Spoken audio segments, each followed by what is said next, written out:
That move is wrong. William Hale felt the words before he understood them. His hand paused above the chessboard. Fingers still curved around the knight he had just moved. The pause was subtle, almost invisible, but it was real. For a man who prided himself on control, on never being caught off guard, the sensation was deeply unpleasant. He straightened slowly and lifted his head. "Who said that?" he asked. His voice was calm. Too calm, it carried across the patio without effort, the way a man spoke when he expected an answer. No one replied. Hale's eyes moved from face to face. Men he knew well. Men who had made fortunes and lost them. Men who laughed easily and spoke carefully around him. A few smiled uncertainly, assuming this was some private joke they had missed. Hale did not smile back. He knew the sound of disrespect when he heard it. What unsettled him was not the interruption, but the certainty in the voice. It had not been playful. It had not been mocking. It had been precise. "That move is wrong," the voice said again. This time, Hale turned fully toward it. A little girl stepped forward. She was small, slight, her dark hands clasped together as if she were holding herself in place. She could not have been more than 6. She stopped a few feet from the table and looked up at him. Not boldly, not defiantly, but directly. "That move is wrong," she repeated. The silence deepened. Hale stared at her, his mind briefly struggling to reconcile what he was seeing with what he was feeling. A child. A black child. The daughter of one of the household staff, he assumed. She was not supposed to exist in this moment. Not like this. Children hovered at the edges of his gatherings, quiet and invisible. They did not speak. They did not interrupt. They did not correct him. "I'm sorry," the girl added quickly, the words tumbling out now. "I didn't mean to interrupt." I-9. Hale did not respond right away. He was aware of the eyes on him, of the slight shift in posture among his guests. He felt something tighten in his chest, not anger, not yet, but a sharp, uncomfortable awareness. Humiliation had a way of arriving quietly, disguised as surprise. "You're saying I made a mistake," he said finally. The girl nodded. "Yes, sir." There it was, the thing he could not ignore. Hale glanced down at the board, then back at her. "And you felt comfortable announcing that," he said, carefully, in front of everyone. The girl hesitated. Her eyes flicked briefly to the side, toward where her mother stood frozen, one hand half raised as if she might reach out but did not dare. The girl swallowed. "I didn't think," she said. "It just came out." A few of the men shifted in their seats. One cleared his throat. Hale felt the heat rise in his face, subtle but undeniable. It was not the child who embarrassed him. It was the moment itself. The suggestion, however accidental, that he could be corrected by someone so small, so insignificant in the hierarchy he lived by. "Do you know how to play chess?" Hale asked. The question was not harsh. It was measured, almost polite. That, somehow, made it worse. The girl shook her head. "Not really, sir. Not really," Hale repeated. "Then why would you comment on my move?" She looked down at her hands. "I wasn't trying to comment," she said. "I just saw it. There is all together." Hale exhaled slowly through his nose. He could feel his guests watching him decide who he was going to be in this moment. The gracious host? The indulgent adult? Or the man who did not tolerate being diminished, even accidentally? "You understand," he said, "that chess is not guesswork." "Yes, sir. It's study, discipline, experience." "Yes, sir. And yet," Hale continued, "you believe you saw something I did not." The girl hesitated again. Fear crept into her expression now, real and unmistakable. She had gone too far. She knew it. "I didn't mean it like that," she said quickly. "I'm not good at chess. I promise. I've seen a lot of games." Hale tilted his head slightly. "Seen," he repeated. "Or played." "Seen," she said. Mostly, there was no defiance in her voice. Only urgency. The desire to undo something already done. Hale felt the sting sharpen. It wasn't that she challenged him.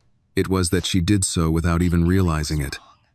without ambition, without malice, as if his authority were so irrelevant to her, thinking that it never entered the equation at all.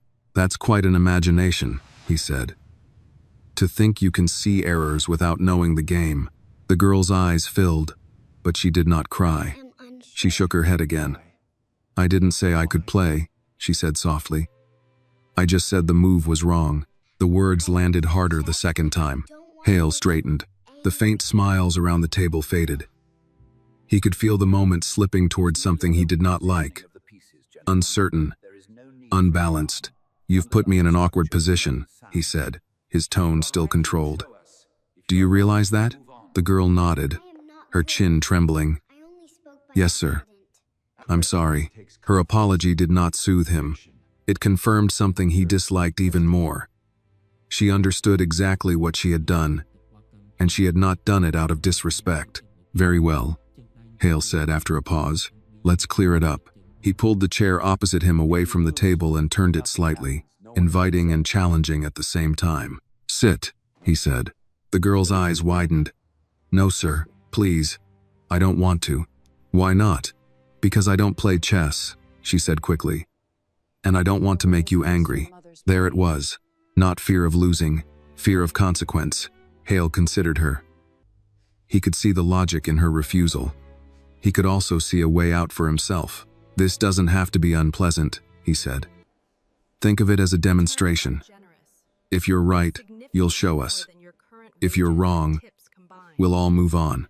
She shook her head again, more firmly this time. "I'm not good," she said. "I only spoke by accident." Hale felt the irritation sharpen into something colder. Being corrected was one thing. Being denied the chance to reassert control was another. "You corrected me," he said evenly. "That takes confidence. Or conviction. Either way, it deserves to be tested." The girl looked back at her mother. Panic clear now. Her mother's face was pale, her eyes pleading, but she did not speak.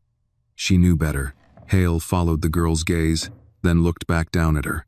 "If you lose," he said, "nothing happens. No one is upset. But if you win," he paused, choosing his words carefully, "I'll increase your mother's pay." The girl froze. The patio seemed to hold its breath again, but this time it was different. This was no longer about pride. It was about need. She looked at her mother. Really looked. At the lines around her eyes, the way her shoulders sagged after long days, the careful way she counted tips and wages. "I don't want to disrespect you," the girl said quietly to Hale. "I'm really not good." Hale nodded once, as if acknowledging her sincerity. "Then you have nothing to worry about." The girl stood there for a long moment. Then she took a small step forward. "I'll play," she said. Hale sat back down, folding his hands in front of him. His face was composed again, his authority restored, or so he believed. What he did not know was that the game had already moved beyond the board, and that the child standing across from him had seen the ending long before anyone else thought to look. William Hale remained seated after the girl agreed to play, his posture composed, his hands folded loosely in front of him. To anyone watching, he appeared calm, even gracious. Inside, however, something had shifted. The interruption, the correction, the refusal, each had landed like a small insult, manageable on its own but irritating in accumulation. He told himself this was simple.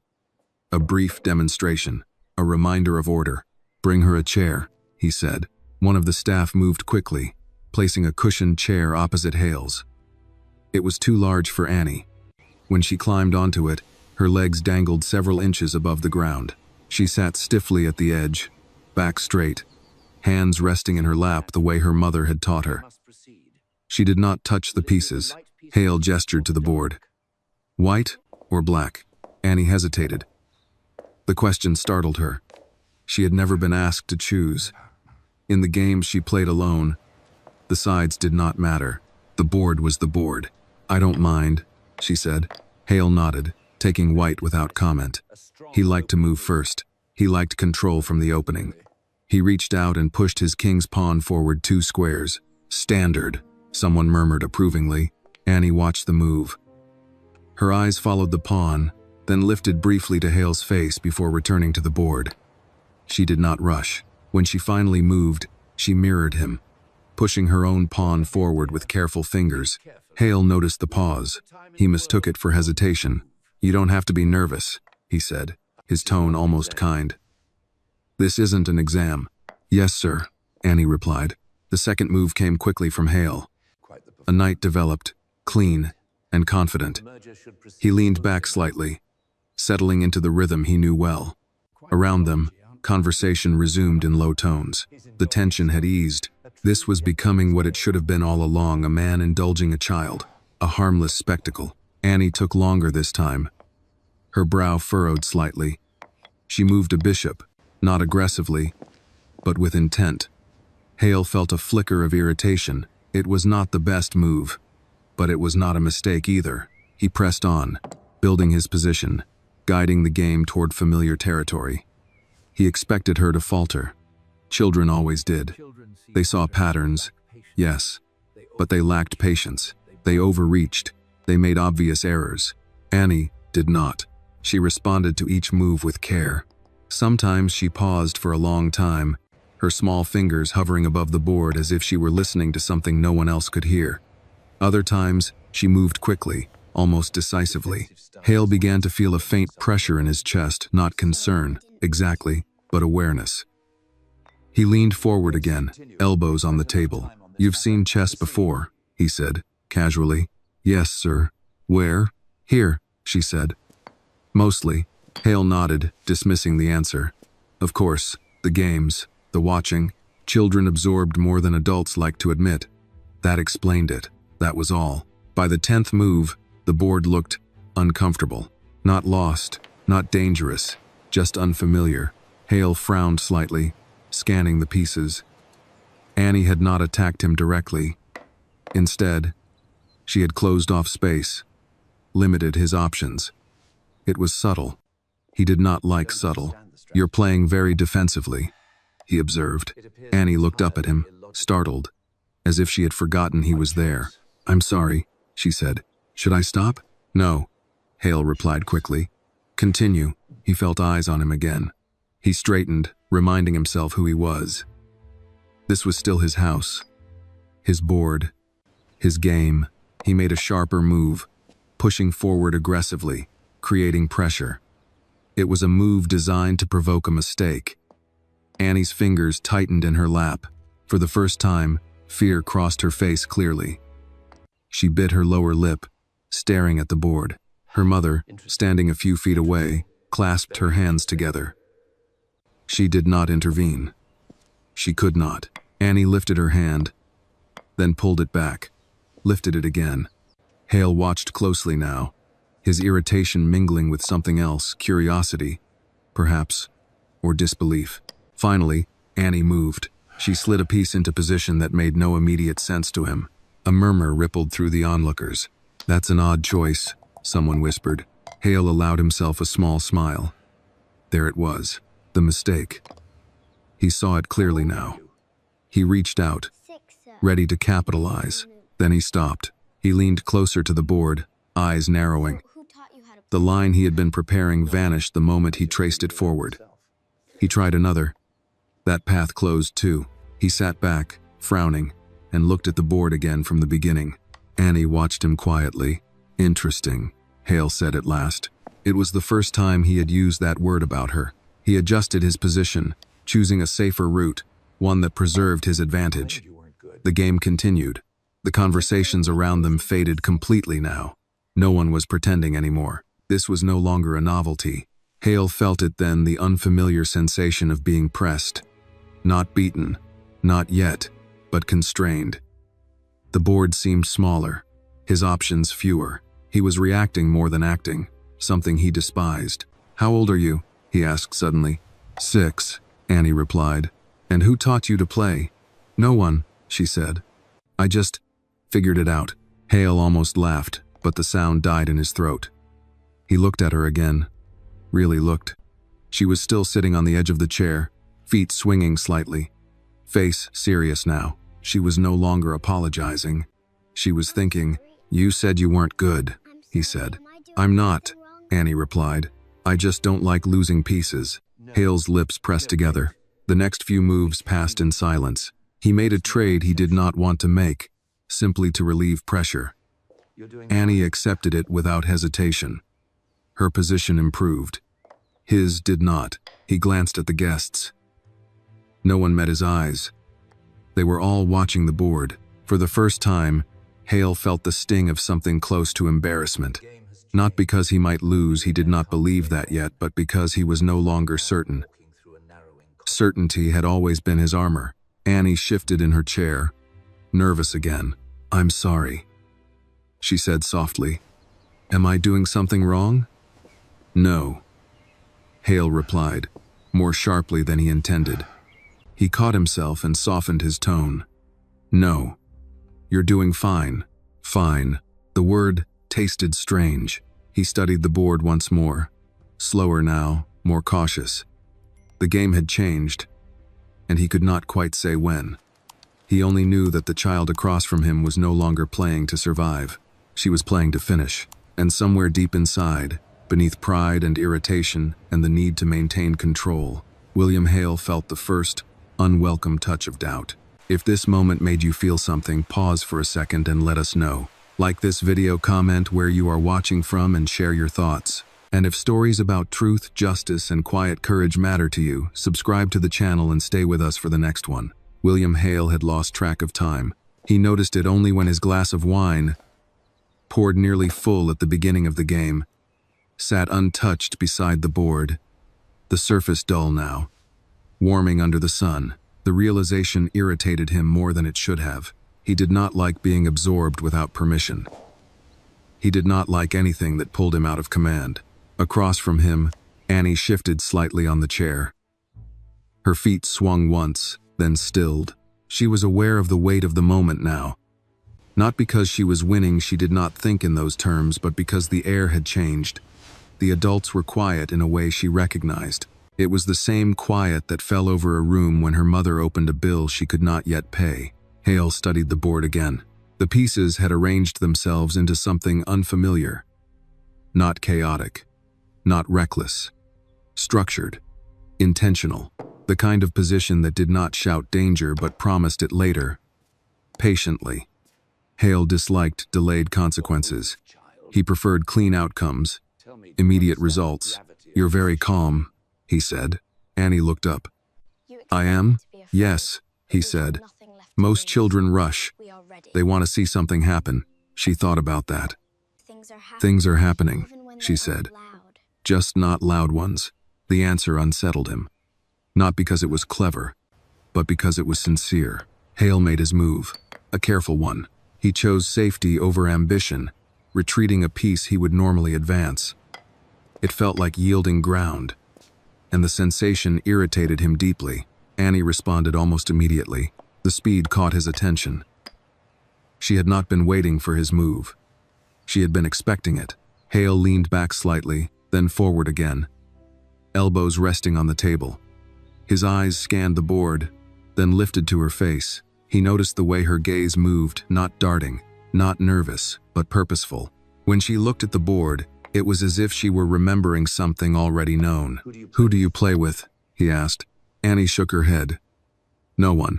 Ever? No, sir. You said you play by yourself. Yes, sir. Hale frowned. And who wins? Annie hesitated. It depends, she said. Sometimes I make the black pieces smarter, sometimes the white ones. A few of the men exchanged glances. Hale ignored them. His focus had narrowed to the girl and the board between them. That's not how chess works, he said. Annie tilted her head. It is, if you're learning, she replied, then quickly added, I think. Hale felt something twist inside him. Not anger.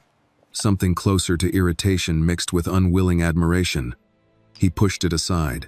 He made another move, sharper this time, forcing an exchange. Annie accepted it without hesitation. The pieces came off the board one by one.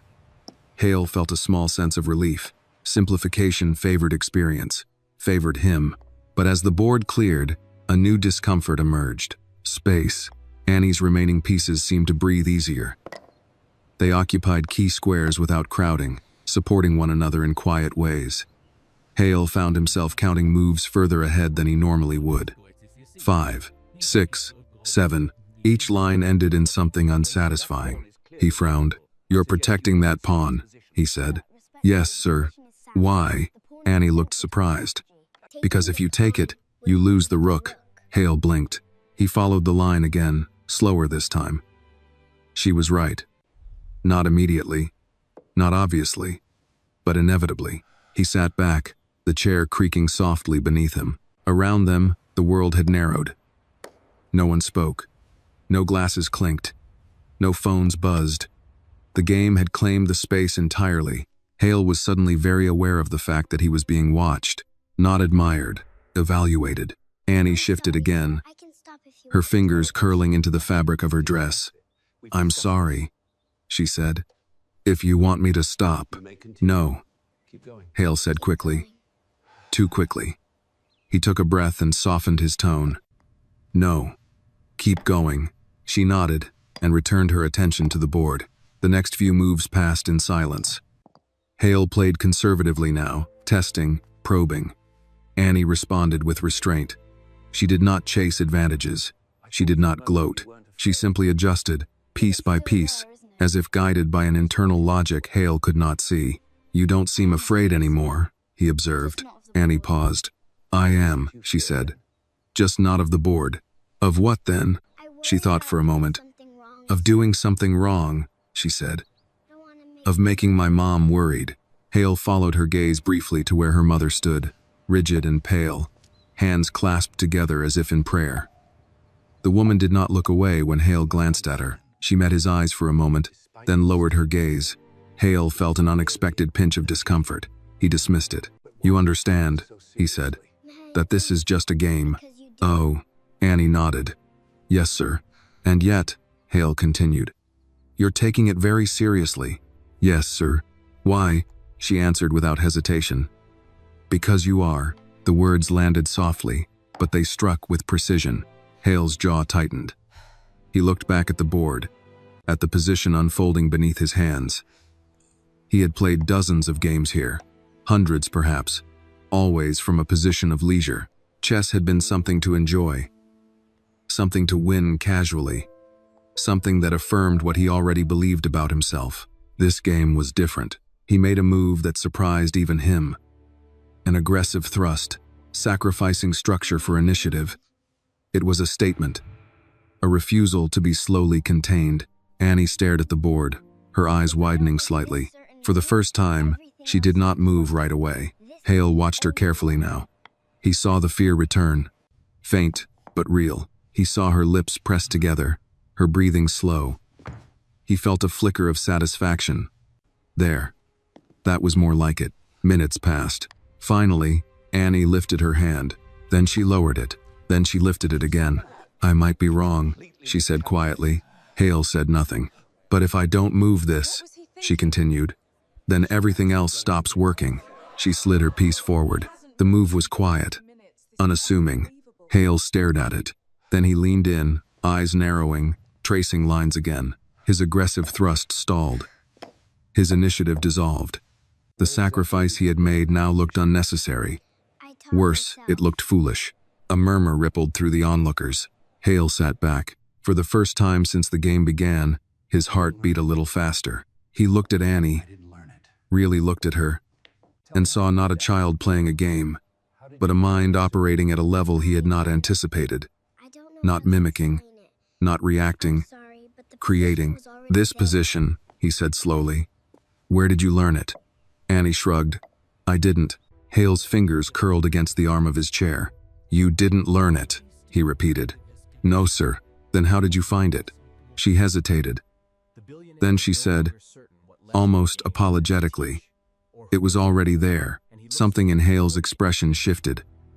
The irritation, the pride, the sense of control, they wavered. Just slightly. He was no longer certain what lesson this game was meant to teach, or who it was meant for. He looked down at the board again. The path ahead was narrowing, and for the first time, William Hale understood that he was no longer guiding the game. He was following it. William Hale stared at the board longer than he intended. He was aware of the silence pressing in around him, of the way the men standing nearby had stopped pretending this was entertainment. No one spoke now. No one shifted. The game had crossed an invisible line, and everyone felt it, even if they could not explain why. Hale cleared his throat. "You're setting traps," he said. Annie looked up at him. Her eyes widened slightly, as if she were surprised by the word. "I don't think so," she said carefully. "I'm just trying to make sure things don't fall apart." Hale almost laughed. Almost. The phrase lingered with him longer than it should have. Things don't fall apart. That was not how he thought about chess, or business, or life. He believed in pressure, in forcing outcomes, in bending situations until they broke the right way. He leaned forward again and studied the board. The position was uncomfortable now, undeniably so. Not losing, at least not yet, but rigid. Constrained. Every aggressive idea he considered ran into resistance 2 or 3 moves later. Annie's pieces were not attacking him directly. They were simply waiting, occupying space, limiting him. "You realize," he said, "that you're playing very cautiously." Annie nodded. "Yes, sir." "Why?" She considered the question. "Because if I hurry," she said, "I miss things." Hale's jaw tightened. He made his move anyway, pushing a pawn forward to challenge her structure. It was a reasonable decision. Solid. The kind of move that reminded the board who was in charge. Annie responded by exchanging pieces. Hale frowned. He had expected resistance, not acceptance. The trade simplified the position further, but not in his favor. He felt the faint irritation sharpen again. "You don't seem attached to your pieces," he said. She shrugged. "They all do jobs," she replied. "If one job is finished, it's okay if it leaves." The words were simple. Too simple. Hale found himself thinking about them anyway. He glanced briefly at her mother again. The woman had not moved. Her face was drawn tight, eyes fixed on Annie with a mixture of pride and fear. Hale recognized that look. He had seen it in employees who were good at their work but afraid of being noticed for it. He looked back at the board. Hale made another move, probing, testing. Annie countered smoothly. Again, she did not rush. Again, she did not hesitate for long. The rhythm of the game had settled into something steady, almost meditative. "How often do you play?" Hale asked. "Every day," Annie said. "With whom?" "With the board," she replied. He frowned. "That's not an answer." "It is to me," she said, then quickly added, "Sir." Hale leaned back, studying her face. There was no arrogance there, no sense of performance. She was not trying to impress him or anyone else. She was simply answering questions. "You don't watch television?" he asked. "No, sir." "Video games?" She shook her head. "Books?" "Yes," she said. "Sometimes." "What kind?" "Ones with puzzles," Annie said. "And maps." Hale nodded slowly. He made another move, a defensive one this time. The realization annoyed him. He was playing not to lose ground, not to win. He did not like that feeling. The onlookers had drawn closer without realizing it. A few stood directly behind Hale now, peering over his shoulder. He felt their presence like weight. Annie noticed it too. She shifted uncomfortably. "I don't want to make you lose," she said suddenly. Hale looked up. "What?" "I don't want you to feel bad," she continued. "We can stop if you want." The offer hit him harder than any taunt could have. "You think I feel bad?" he asked. Annie hesitated. "I think you don't like surprises." "Well," a ripple of quiet laughter moved through the group, quickly stifled. Hale raised a hand without turning around, and the sound died immediately. "I don't like being corrected," he said evenly. Annie nodded. "My mom doesn't either." The simplicity of the comparison unsettled him. He turned back to the board, jaw tight. He played faster now. Not recklessly, but with a hint of impatience. Annie noticed immediately. She slowed down, matching his speed with stillness. The contrast was stark. Hale attacked on the king side, committing to a plan at last. It was ambitious, risky, the kind of move that demanded a response. Annie stared at the board, longer than she had at any point in the game. Her brow furrowed, her hands clenched in her lap. Hale felt a flicker of satisfaction. There, he thought. That's the pressure. Minutes passed. The sun shifted slightly overhead. Annie's feet stopped swinging. Finally, she looked up at him. "Can I ask a question?" she said. Hale nodded. "Go ahead. Why do you want to win so much?" The question was not accusatory. It was curious. That somehow made it worse. Hale opened his mouth, then closed it again. He had answers, many of them, but none that felt appropriate to say aloud. "Not here. Not to her. Because winning matters," he said finally. Annie considered that. "Does losing always mean you're wrong?" The question landed quietly and refused to leave. Hale looked at the board again, then back at her. He realized, suddenly, that she was not playing to humiliate him. She was not playing to prove anything. She was playing because the game made sense to her, and because he had asked her to. He exhaled and made his move. Annie responded immediately. The response was precise, calm, and deeply inconvenient. Hale leaned in, heart beating faster now. He traced the line forward, then another. Each one ended the same way. His attack stalled.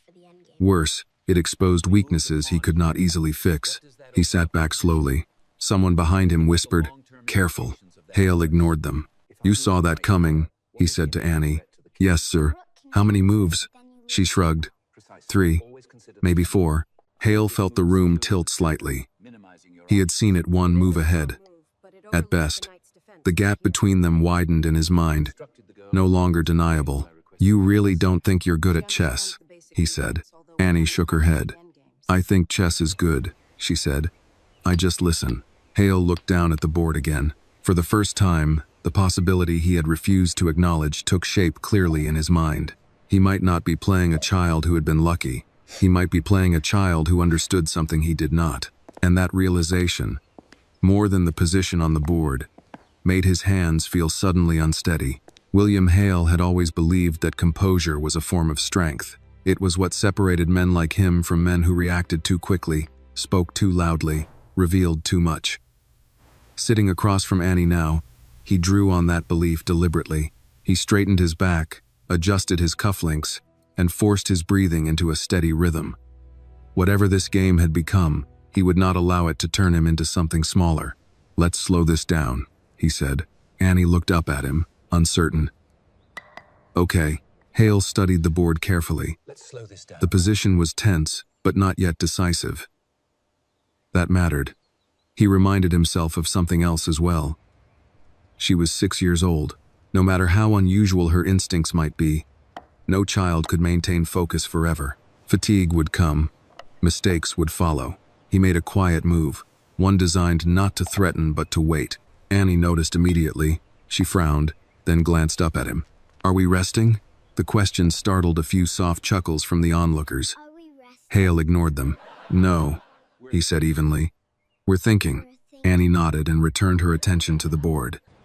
She mirrored his patience, choosing a move that did not advance her position, but did not weaken it either. The symmetry irritated him. He did not like reflections. He liked dominance. "How long can you sit still?" Hale asked suddenly. Annie blinked. "I don't know," she said. "A long time, I think." "We know Dak did." He watched her hands. They were small, but steady. No tapping, no fidgeting. Only when she waited did she rock slightly, back and forth. A motion so subtle, it almost escaped notice. "You're not bored," he said. "No, sir." "Why not?" She considered this seriously. "Because the board is still talking." The phrase sent a quiet ripple through the group. Hale felt irritation stir again, but he pushed it down. He would not rise to poetry. "You keep saying things like that," he said. "What does that mean?" Annie shrugged. "It means if I stop listening, I make mistakes." Hale exhaled slowly. He made another move, careful and deliberate. He was drawing the game toward an endgame now, a phase he trusted. Fewer pieces, fewer surprises. Annie accepted the transition without resistance. As the board simplified, Hale felt a measure of relief. This was where experience mattered. where instincts gave way to calculation, where children faltered, but Annie did not falter. She adjusted with ease, repositioning her king earlier than expected, activating pieces Hale had assumed were passive. Her timing was impeccable. Not fast, not slow, exact. You've done this before, Hale said. Annie shook her head. Not like this. What do you mean? She glanced around, suddenly aware of the crowd again. With people watching, Hale followed her gaze. He saw what she saw now. Men in expensive jackets, faces tight with concentration, eyes darting between the board and her. He saw how small she must feel under that attention. You don't have to continue, he said, surprising himself. We can call it a draw. Annie looked back at him. Is that when nobody wins? Yes, she frowned. But someone always wins, she said, even if it's quiet. Hale's lips pressed together. You're very certain about that, he said. She nodded. My mom says quiet wins last longer. Hale glanced again toward her mother. The woman stood as she had since the beginning, her posture rigid, her face pale. Hale wondered how many quiet wins she had endured in her life, how many losses disguised as survival. He returned his attention to the board. Hale made a move designed to test Annie's understanding, a subtle shift that threatened nothing immediately but promised advantage later. He watched her closely, waiting for the hesitation, the uncertainty. It did not come. Annie responded with a move that neutralized his idea completely. Hale froze. He leaned forward, scanning the board, then sat back again. He checked the line once more. She had seen it. Not guessed. Seen. A murmur moved through the group. This time, Hale did not silence it. You didn't just react, he said quietly. You anticipated. Annie nodded, her voice barely above a whisper. It was going to happen anyway. Hale felt something shift again, a realization pressing at the edges of his certainty. You understand, he said, that most people spend years learning to do that. Yes, sir. And you say no one taught you. Yes, sir. He studied her face, searching for arrogance, for performance, for the pleasure of being right. He found none. What he saw instead unsettled him more deeply. Responsibility, as if she believed she owed the board her best attention, simply because it existed. The game moved on. Hale made another attempt to assert control, trading pieces in a way that should have equalized the position. Annie accepted, but in doing so, she improved her king's activity further. The board tilted, almost imperceptibly, but enough for Hale to feel it in his chest. He was being outplayed, not crushed, not humiliated, guided. You're not trying to trap me, he said slowly. Annie shook her head. No, sir. Then what are you trying to do? She thought for a moment. Finish, she said. The simplicity of the answer was devastating. Hale sat back, hands resting on the arms of his chair. For the first time since the game began, he felt the weight of the bet he had made. Not the money, the moment, the witnesses, the meaning that had attached itself to this board without his consent. He looked at Annie again. Do you know what happens if you win? He asked. She nodded. My mom gets more money. And anything else? She hesitated. I don't know. Hale realized then that she was not thinking beyond the board. Not about pride. Not about consequence. Only about what was in front of her. That clarity frightened him. He leaned forward and made his move. Annie responded immediately. The move was quiet, efficient, and it closed the last path Hale had been hoping to keep open. He stared at the board, pulse quickening. The end was no longer theoretical. It was approaching. William Hale did not move for several seconds. The board lay between them, quiet and undeniable. The pieces had thinned to an arrangement that allowed no hiding places, no distractions, no unnecessary force. Hale understood this phase of the game well enough to know what it meant when options disappeared one by one. It meant the end was no longer a matter of imagination. It was a matter of time.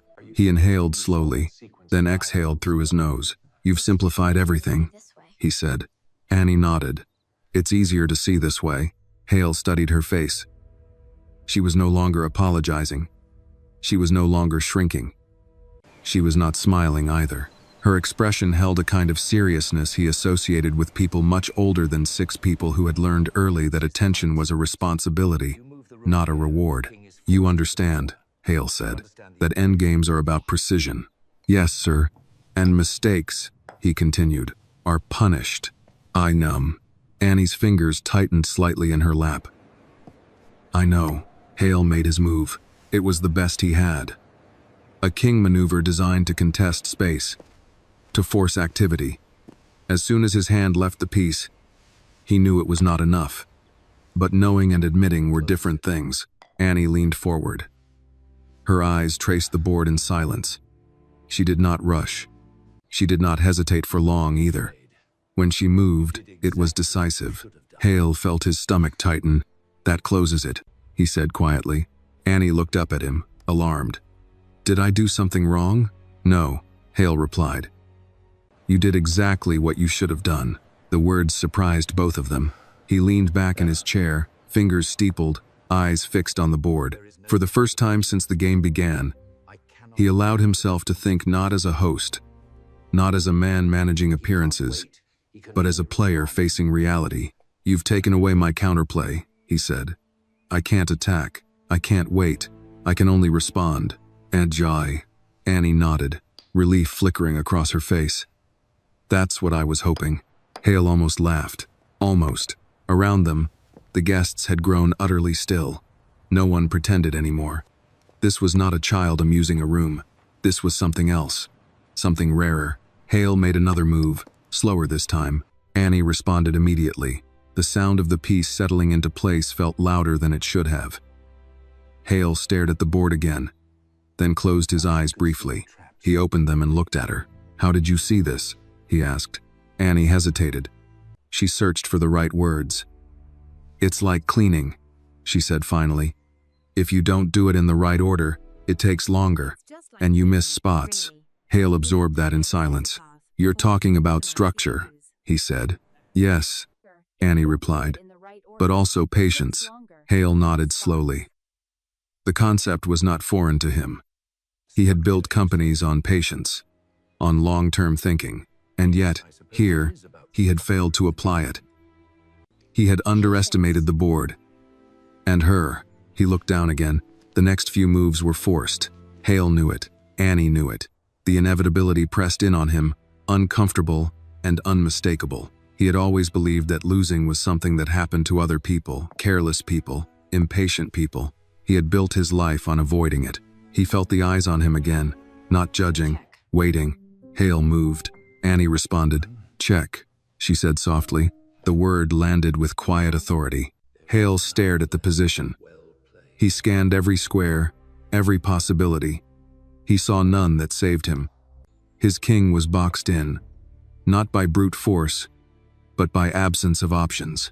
He sat back. For a long moment, no one spoke.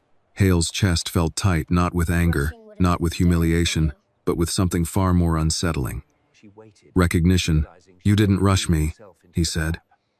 You didn't try to beat me quickly. Annie shook her head. That would have been scary, she said. For me. And instead, Hale continued, you waited. Yes, sir. You let me move myself into this. Annie looked down. I didn't mean to. I know, Hale said. That, more than anything else, was what unsettled him. He looked at the board one last time. There was no escape. Hale reached out and tipped his king onto its side. The sound was soft, final. A collective breath released around the patio. Hale sat back, his hand still resting near the fallen piece. He did not look at the guests. He did not look at Annie right away either. He stared at the board, at the quiet order of it, at the clarity that had been revealed against his will. Then he looked at her. You won, he said. Annie's eyes widened. I did? Yes. She glanced toward her mother, disbelief and hope colliding on her face. Her mother's hand flew to her mouth. Tears welled, unchecked. Hale watched the exchange in silence. He stood. The movement drew everyone's attention immediately. Annie stiffened, fear flashing across her face again. She slid off the chair, instinctively bracing for consequence. Hale noticed. Stay, he said gently. The word surprised him as much as it surprised her. He reached into his pocket, pulled out his phone, and tapped the screen. "I'll keep my word," he said, his voice steady. "Your mother's pay will be increased, effective immediately, when we just, Annie nodded, overwhelmed. "Thank you, sir." Hale inclined his head. "You earned it." He looked around at his guests now, at their expressions, at the quiet respect that had replaced amusement. "This game is over," he said. "But I think we all learned something." No one disagreed. Annie took her mother's hand. She did not smile. She did not celebrate. She simply held on, as if grounding herself in something real. Hale watched her for a moment longer. Then he looked back at the board, at the fallen king, and understood something he had not expected to learn that day. Losing did not feel like humiliation. It felt like clarity. William Hale dismissed his guests earlier than usual. He did it politely, with practiced ease, thanking them for coming, promising another gathering soon. They left in small groups, voices low, glancing back more than once toward Annie and her mother, as if trying to understand what they had just witnessed. No one laughed now. No one made jokes. The afternoon had ended with something heavier than entertainment, and everyone felt it. When the courtyard finally emptied, the space felt strangely exposed. Annie stood beside her mother near the edge of the patio, fingers wrapped tightly around her mother's hand. The adrenaline that had carried her through the game was fading, replaced by a familiar uncertainty. She had won, she knew that much. But winning, she was learning, did not always feel safe. Hale watched them for a moment from across the board. "You can relax," he said. "No one is in trouble. A gover." Annie nodded, though her shoulders remained tense. Her mother stepped forward slightly, careful and respectful. "Sir," she said, her voice unsteady, "thank you for your generosity." Annie didn't mean to cause. She didn't cause anything. Hale interrupted gently. The word gently surprised them both. Hale cleared his throat. "Your daughter corrected my move," he continued. "Then she beat me. Those are facts. I don't punish facts." Annie looked up at him then. "I didn't want to make you lose," she said quietly. Hale met her gaze. He saw sincerity there. And something else, responsibility, again, as if she felt accountable not just for her actions, but for his feelings as well. "You didn't make me lose," he said. "I lost." The distinction mattered. He gestured toward the table. "Do you know how many times I've played chess here?" Annie shook her head. "Hundreds," Hale said. "Maybe more." He paused. "No one has ever spoken during a game the way you did." Annie's stomach tightened. "I'm sorry," she said automatically. Hale shook his head. "Don't apologize for being right." The words landed awkwardly, as if he were not accustomed to saying them. He looked at her mother again. "How long has she been playing?" Her mother hesitated. "She started moving the pieces when she was 4, she said. "At first, I thought she was just copying. Then she started correcting me." Annie flushed. "Only sometimes." Her mother smiled faintly. "She taught herself. We don't have much. No lessons. No books. Until the library card." Hale listened closely. "And you never thought to tell anyone?" he asked. Her mother lowered her eyes. "I didn't think anyone would care." The honesty of the answer settled heavily between them. Hale nodded once. "Most people wouldn't," he said. "That doesn't make you wrong." He turned back to Annie. "Do you know what you did out there today?" She frowned. "Played chess?" Hale allowed himself a small smile. "Yes. But also something else." He paused, choosing his words carefully. He was not used to explaining things to children. Or perhaps he was simply not used to explaining them at all. "You challenged the way this room works," he said, without trying to. Annie blinked. "I didn't mean to." "I know," Hale replied. "That's what makes it dangerous." Her eyes widened. "Am I in trouble?" "No," Hale said firmly. "You're unusual. Is. Annie wasn't sure if that was good or bad. Hale walked slowly around the table, then stopped in front of her. He crouched slightly, lowering himself closer to her eye level. The movement felt unfamiliar, but necessary. "Annie," he said, "do you like chess?" She nodded immediately. "Yes, sir." "Why?" She thought about it. "Because it's fair," she said. The board doesn't care who you are.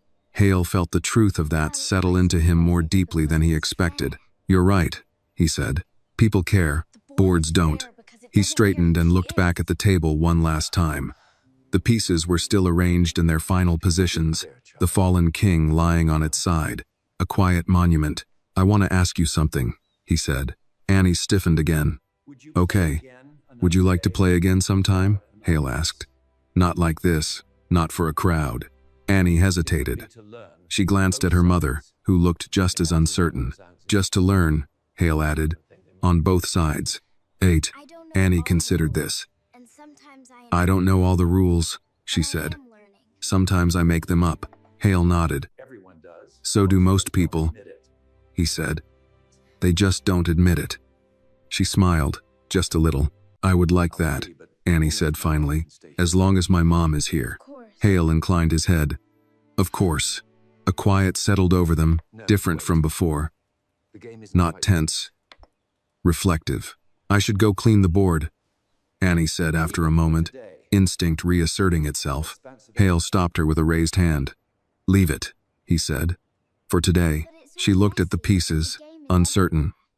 But it's messy. Yes, Hale replied, and that's all right.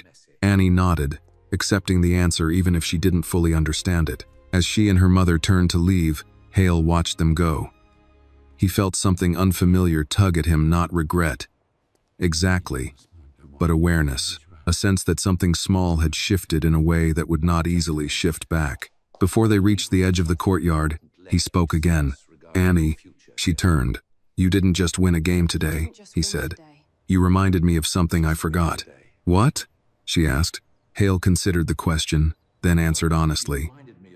That being right doesn't always belong to the loudest person in the room. Annie nodded solemnly, as if filing the thought away for later. She took her mother's hand, and together they walked on. Hale remained where he was long after they were gone, staring at the empty chair across from him. The board had been cleared of people, but the lesson remained. The following week passed quietly. For Annie, quiet meant returning to routines that felt smaller now. She went back to standing beside her mother while dishes clinked and tables were wiped clean. She went back to watching adults speak over her head, their voices carrying confidence she was not invited to share. But something inside her had shifted. The board still lived in her mind, the way it always had. But now it carried a memory attached to it, one where she had been seen. For William Hale, quiet was unfamiliar. He noticed it the first morning after the game, standing alone in his kitchen, coffee growing cold in his hand. He replayed positions in his head without intending to. Lines he had missed, choices he had made too quickly. It annoyed him at first, then it intrigued him. Then, slowly, it unsettled him. He had lost before. That was not the problem. The problem was that he had lost to someone who had nothing to gain from his defeat except fairness. On Saturday morning, Hale found himself walking toward the courtyard earlier than usual. The board had been set up again, as it always was, but the chairs remained empty. No guests yet. No wine poured. The pieces sat untouched, orderly, expectant.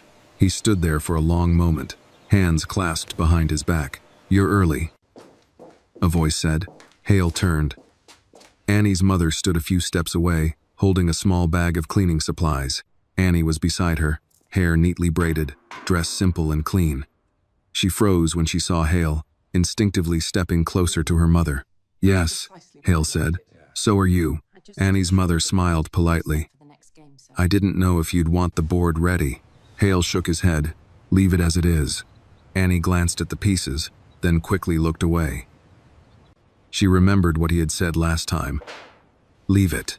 Hale studied her quietly. She looked different outside the intensity of the game, smaller, younger, more cautious. The weight she had carried at the table was gone, replaced by something fragile. Annie, he said. She looked up, eyes alert. Yes, sir. Do you remember what I asked you last time? She nodded. You asked if I wanted to play again. And I said yes, she replied, then added quickly. If my mom stayed, she will, Hale said. Annie's shoulders relaxed slightly. Hale gestured toward the table.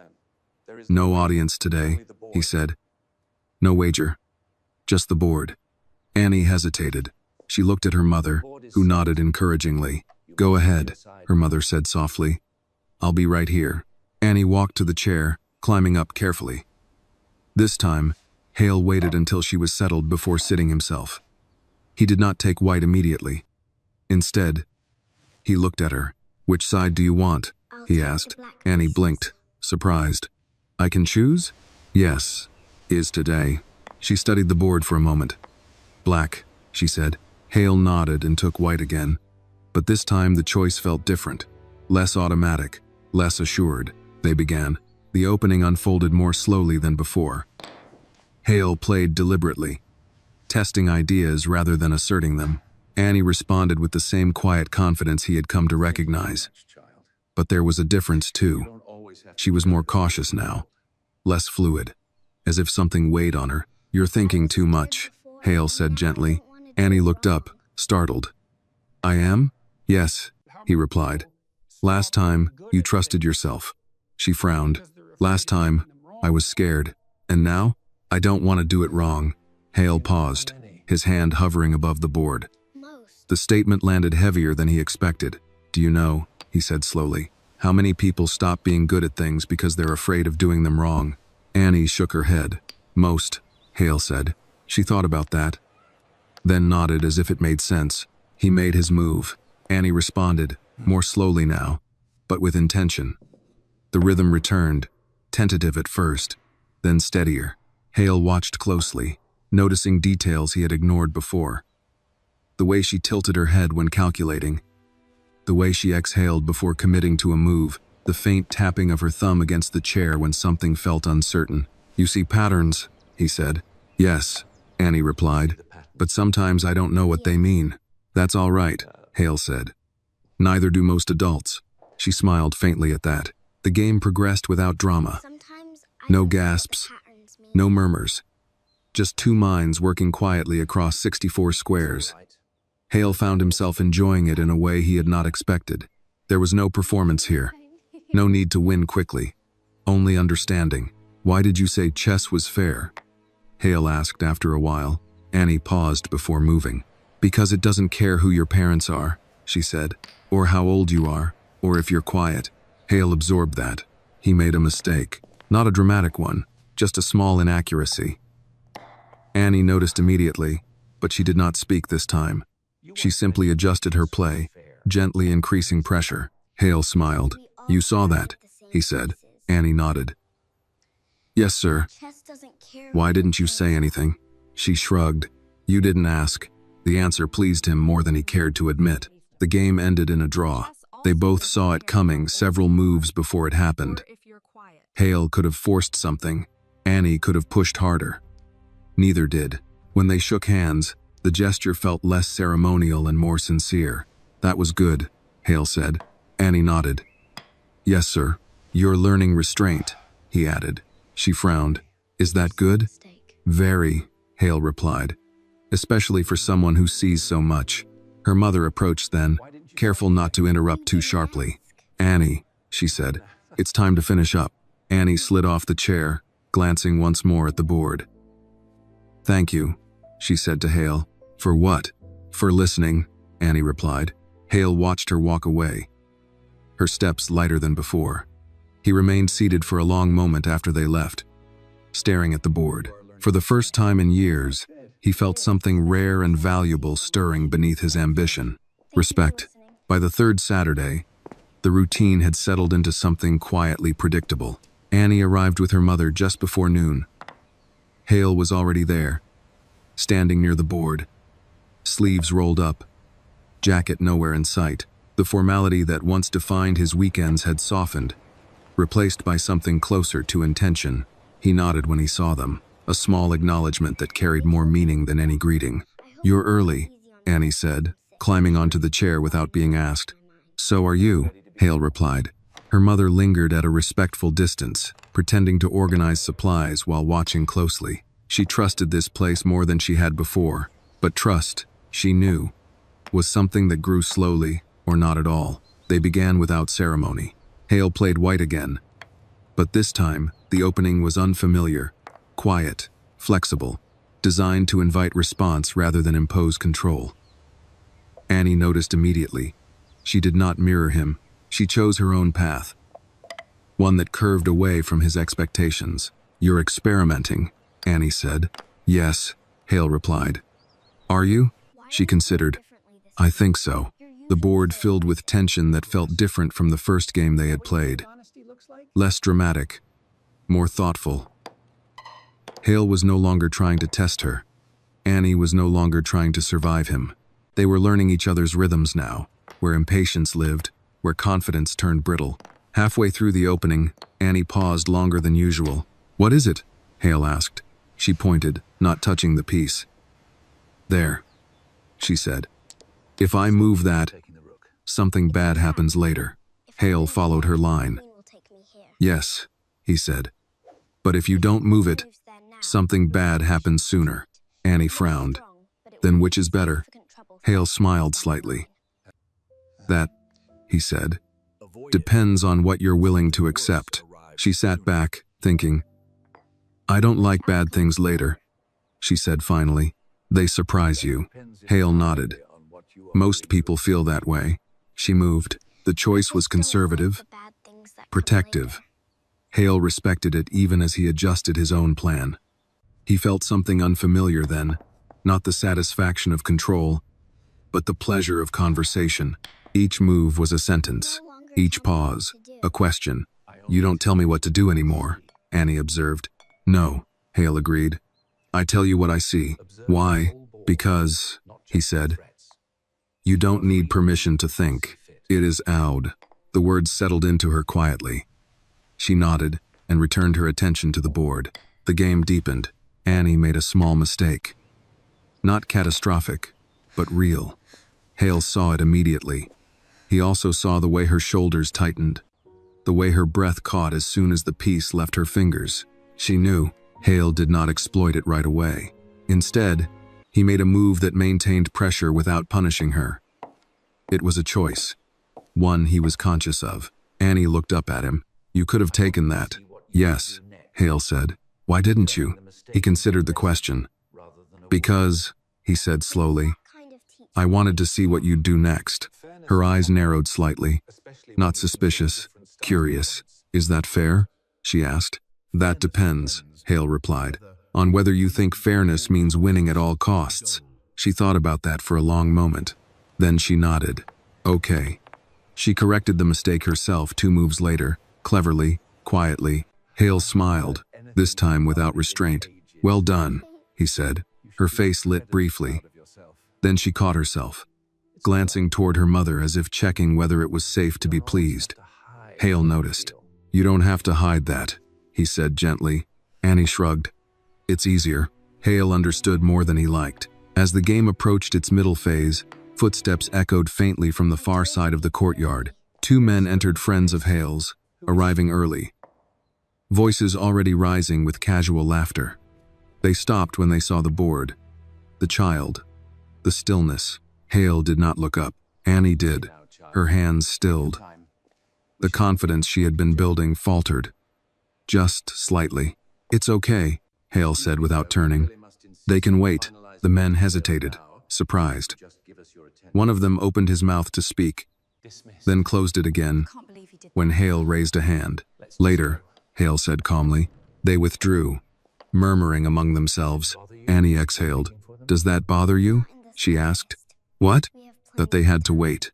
Hale shook his head. "No. Why not?" "Because this matters more," he said. She studied his face, searching for irony. Finding none, she nodded and returned to the board. They played on. The endgame approached gradually, neither rushing. This time, Hale saw the draw forming before Annie did. He waited, letting her find it herself. When she did, her eyes widened with quiet satisfaction. "Oh," she said, "it's even." "Yes," Hale replied. They reached it together, naturally, without forcing the result. When the final move was played, neither spoke for a moment. "That was different," Annie said at last. "Yes," Hale agreed. "It was. Better?" she asked. Hale considered the question carefully.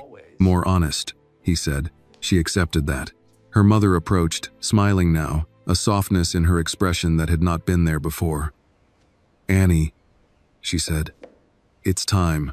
Annie slid down from the chair, then hesitated. She looked back at Hale. "Will we play again?" she asked. Hale nodded. "As long as you want to." She smiled, small but genuine. "I do." As they walked away, Hale remained seated, hands resting on the table, eyes on the board. He thought about the men he had turned away, about the ease with which he had done it, about how little power mattered when compared to clarity. For the first time in a long while, he felt himself learning not about chess, but about attention, about what deserved it, and about how easily it could be wasted. The fourth Saturday did not begin at the board. It began in the kitchen. Annie sat at the small table near the window, swinging her legs while her mother packed lunches into brown paper bags.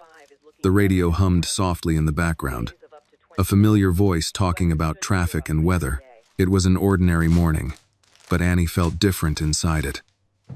The week had been long, filled with schoolwork that moved too slowly, and questions she did not ask out loud. Chess positions drifted through her thoughts while she brushed her teeth, while she waited for the bus, while she lay in bed at night staring at the ceiling.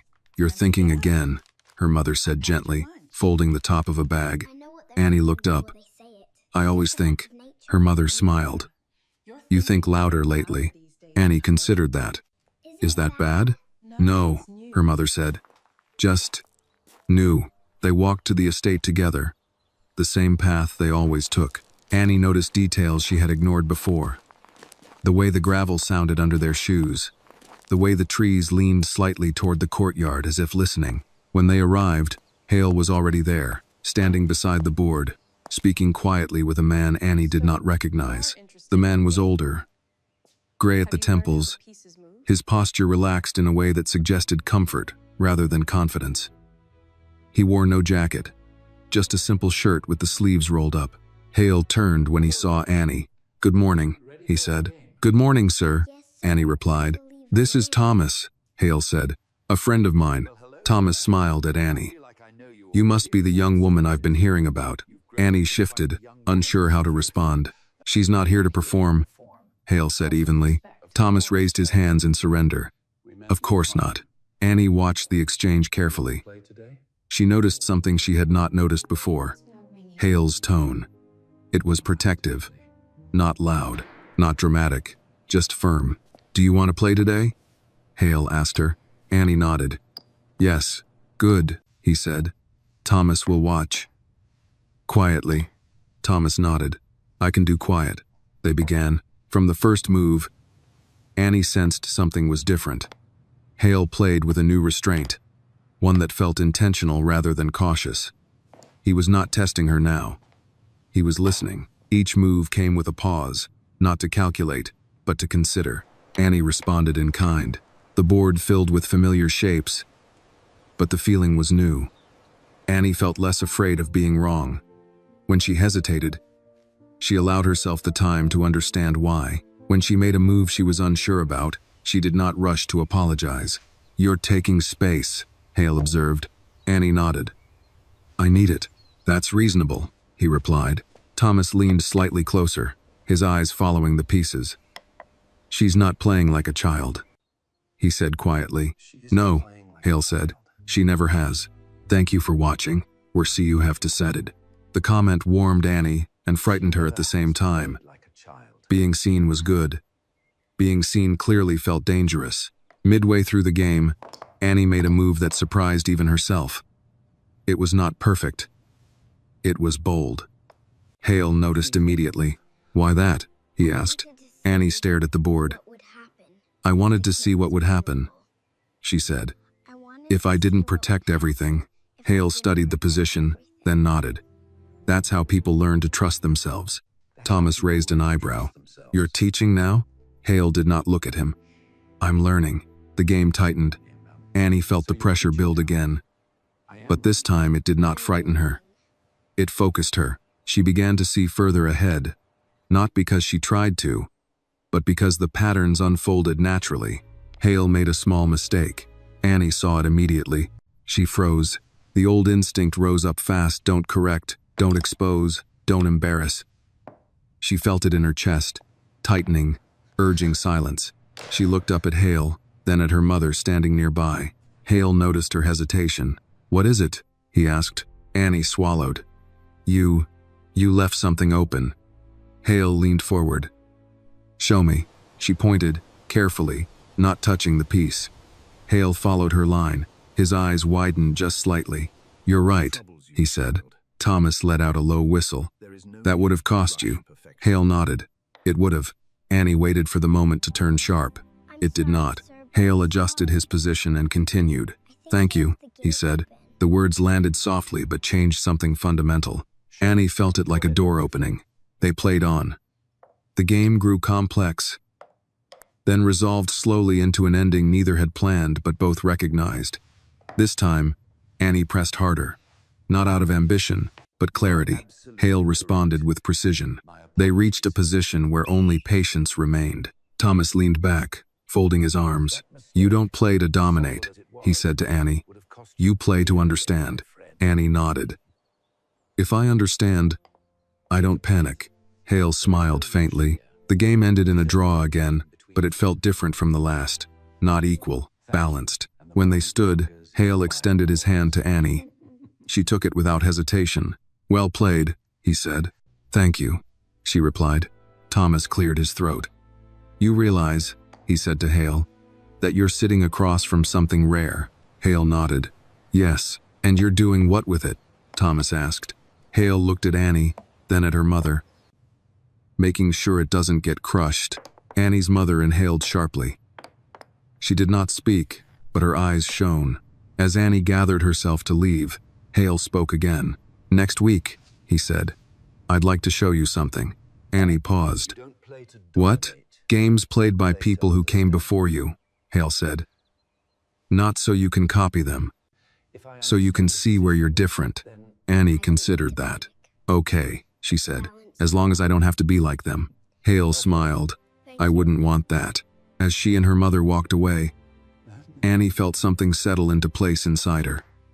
Not certainty, not pride. Something steadier, belonging. Hale remained by the board, watching the pieces catch the light.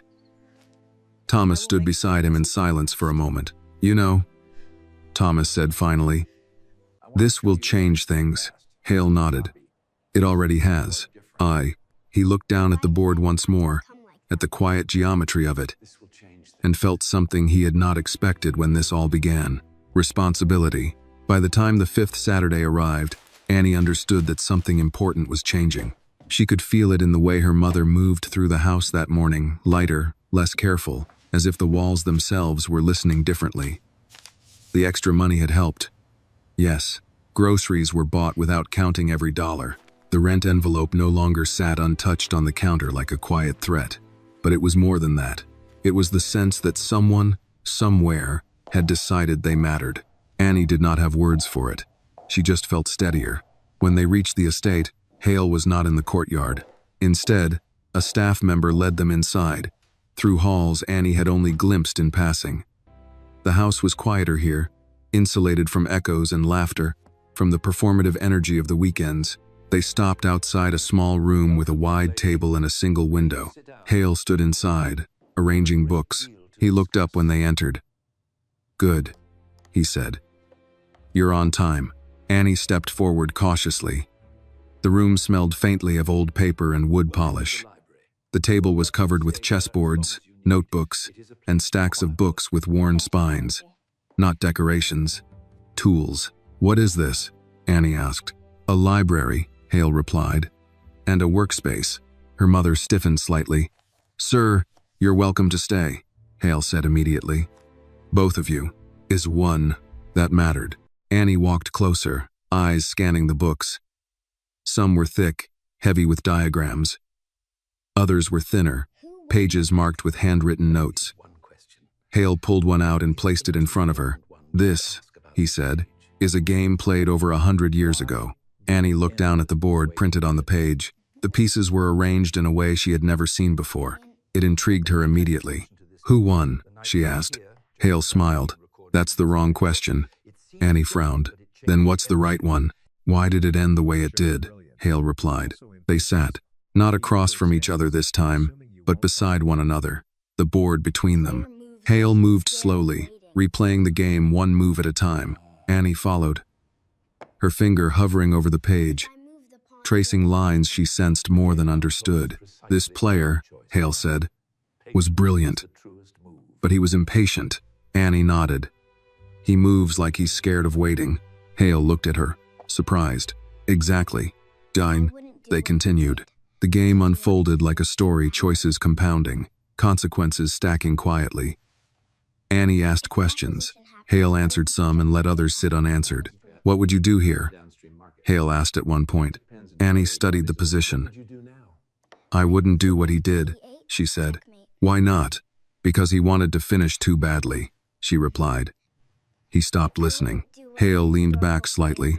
That, he said, is something most people never learn. As Annie felt a small warmth bloom in her chest. Not pride, recognition. They moved through 2 more games that morning. Not playing, but studying. Annie absorbed them hungrily, not memorizing moves, but understanding intentions. Hale watched her closely, noticing the way she leaned in when something clicked, the way she grew still when something troubled her. At one point, she closed the book gently. Can I ask something? She said. Of course, Hale replied. Why are you showing me this? The question was simple, honest. It deserved the same in return. Hale considered it carefully. Because, he said, talent without context is dangerous. People will tell you what you are before you understand it yourself. Annie thought about that. Will they tell me wrong things? Yes, Hale said. Often. Her mother shifted slightly in her chair but remained silent. I don't want to be wrong, Annie said quietly. You will be, Hale replied, but not because of this. She nodded slowly. Will I have to play in front of people again? Annie asked. Hale shook his head. Not unless you choose to. That's good, she said. I think I play worse when people want something from me. Hale smiled. So do most adults. They took a break then. Hale poured water into glasses, offered Annie a small plate of fruit. She ate thoughtfully, her mind still half on the board. Do you like teaching? She asked suddenly. Hale paused. I didn't know I did, he said. Until recently. She smiled at that. When they returned to the table, Hale slid a notebook toward her. The pages were blank. This is yours, he said. If you want it. Annie touched the cover gently. For what? For writing down things you notice, Hale replied. Not moves, thoughts. She opened it carefully, as if it might disappear if handled too roughly. What if they're wrong? Hale met her eyes. Then we learned something. The words settled into her, deep and steady. They spent the rest of the morning in quiet focus.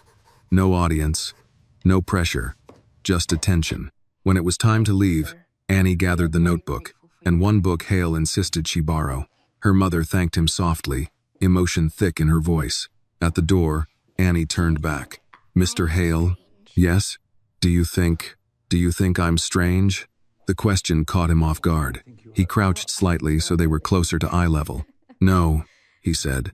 I think you're early. She smiled, wide and unguarded. As they walked away, Hale stood in the doorway watching them go.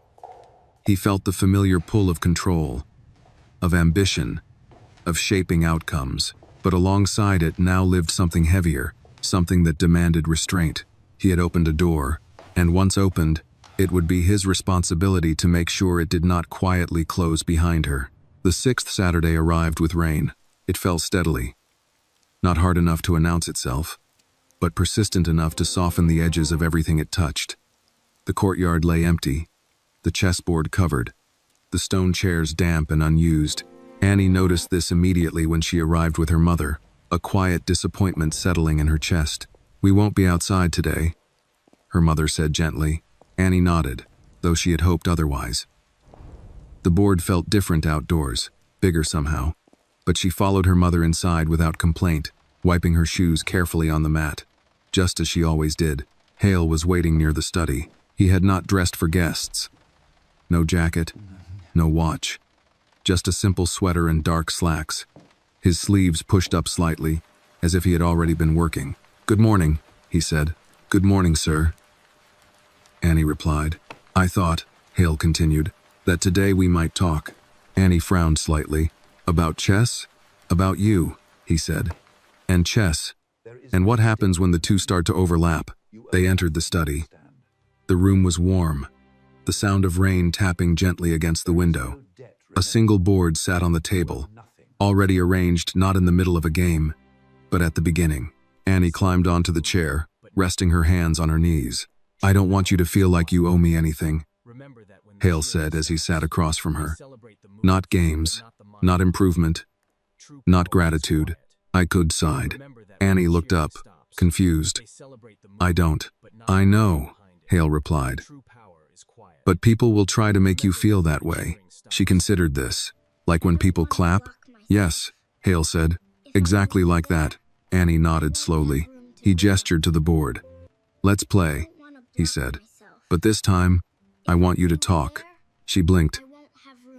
Talk? Tell me what you're thinking, Hale said. Not everything.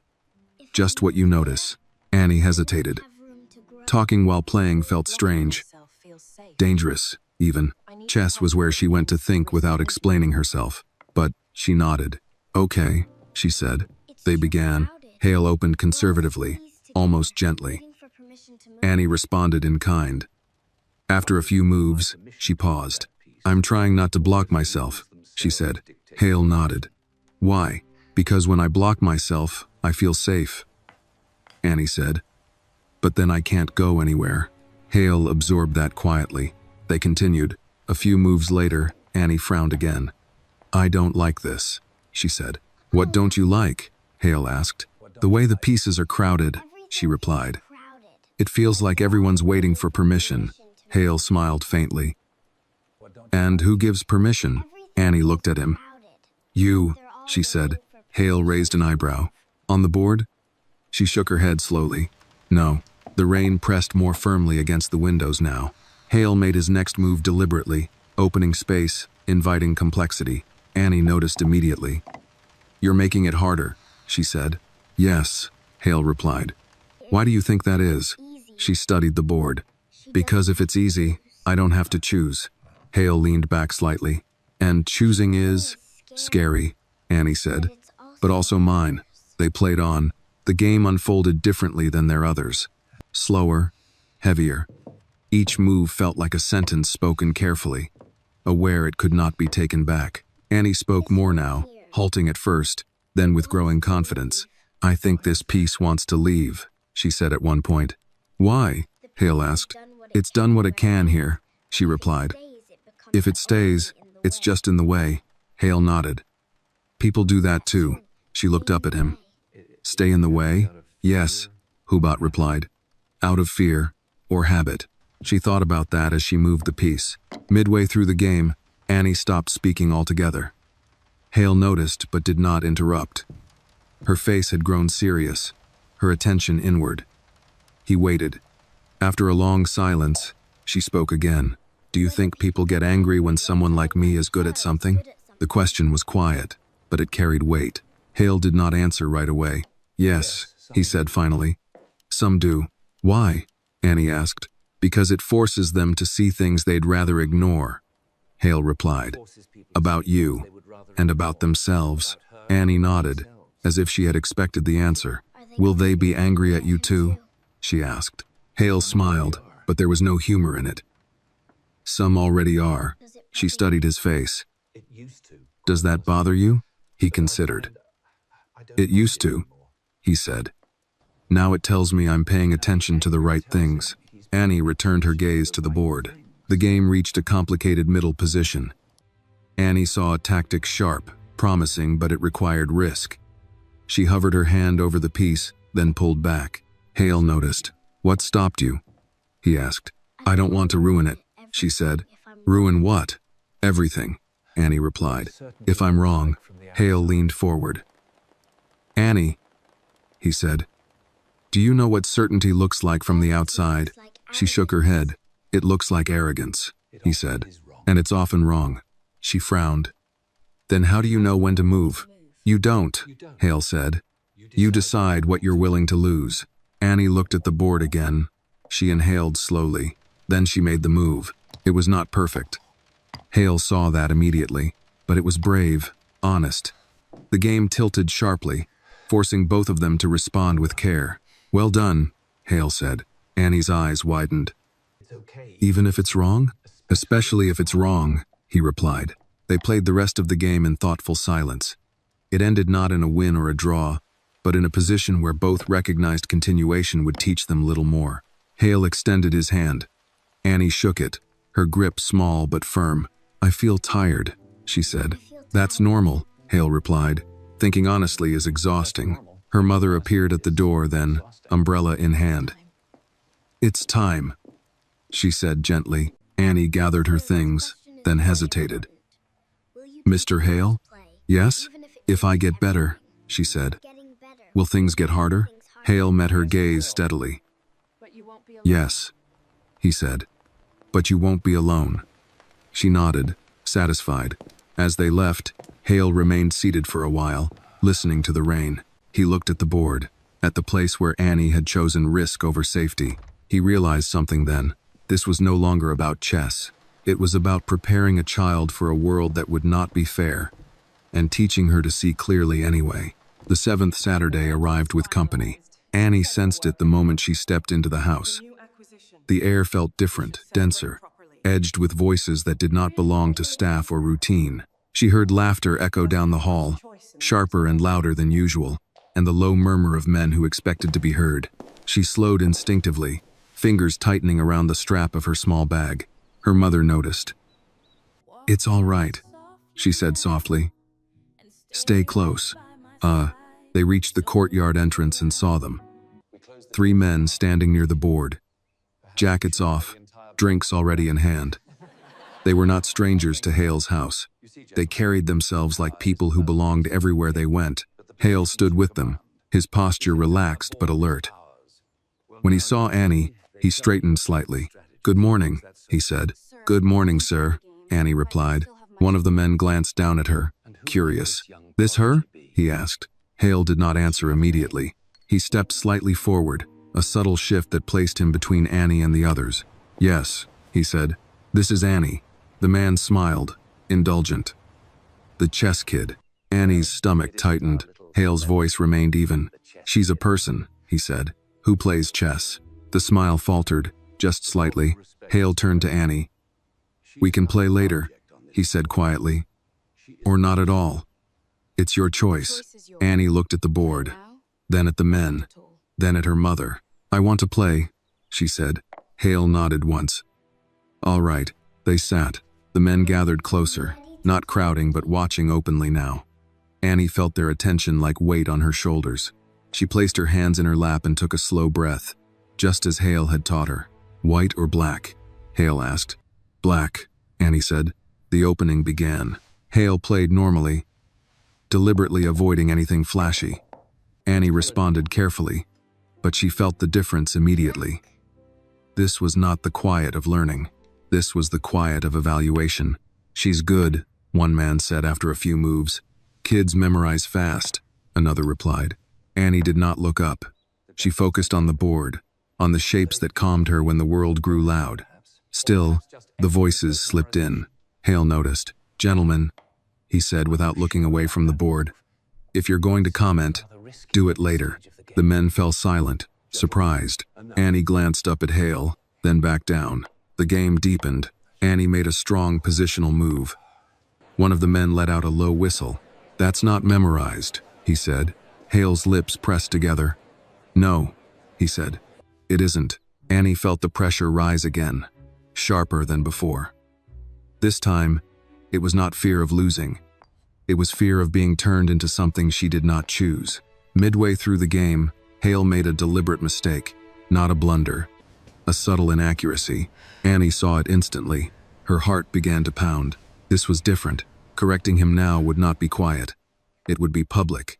It would invite reactions she could not control. She hesitated. Hale noticed her pause. He looked up, meeting her eyes briefly. There was no command there, no instruction, only permission. Annie took a breath. She made the move. The board shifted decisively. One of the men straightened. "Did you see that?" Another leaned closer. She just turned the whole position. Hale studied the board carefully, then nodded. Yes, he said. She did. Annie's hands trembled slightly now.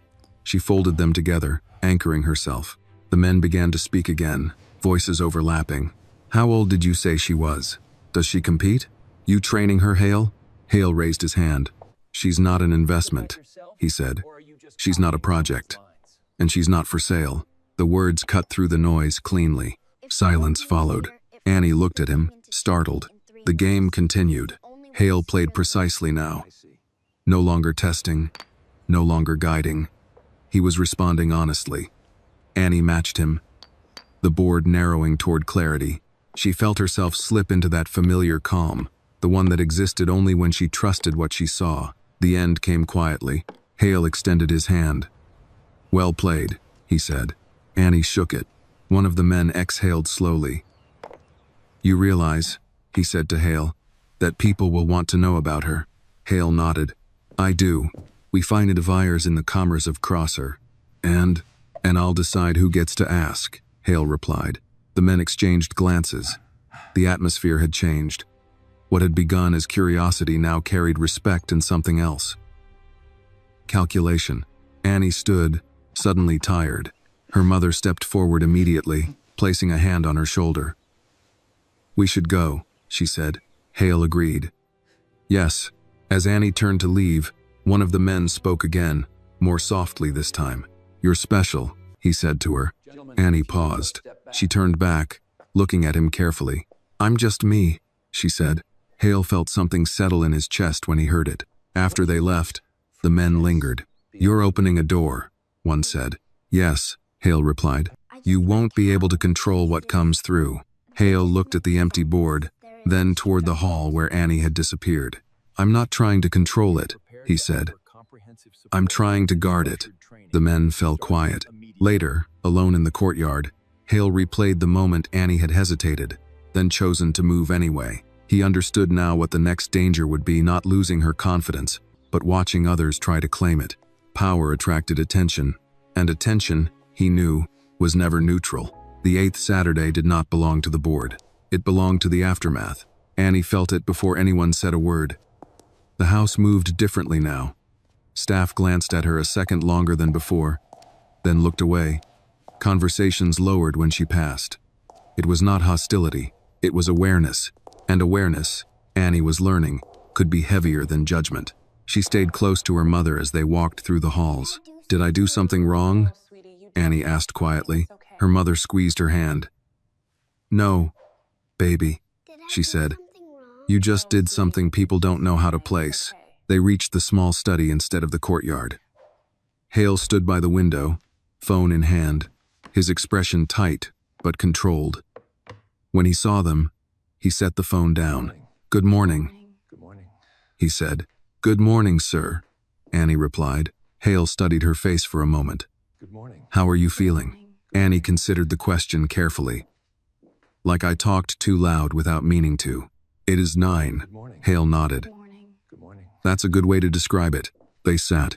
No board today, no pieces, just 3 chairs and the quiet hum of the house. I want to tell you something before we do anything else, Hale said. People have started asking questions. Annie's shoulders tensed. About me? Yes, Hale said. About how you play, where you learned, what you might become. Her mother's jaw tightened. We didn't ask for that. I know, Hale said. That's the problem. When created, Annie looked down at her shoes. I don't want to be on display. You won't be, Hale said firmly. Not unless you choose to. She looked up at him then, searching his face for certainty. She found it. There are people, Hale continued, who see ability and immediately think of ownership. They ask how to train it, shape it, profit from it. Annie frowned. Like when people want to tell you how to play. Yes, Hale said. But louder. She thought about that. I don't like that. 18 Akko. Neither do I, Hale replied. He leaned forward slightly. So here's what we're going to do. Annie listened closely. For now, Hale said, we slow everything down. No new faces, no spectators, no stories. Her mother exhaled, relief evident. And you, Hale said, turning back to Annie. You decide what chess means to you before anyone else tries to decide it for you. Annie nodded.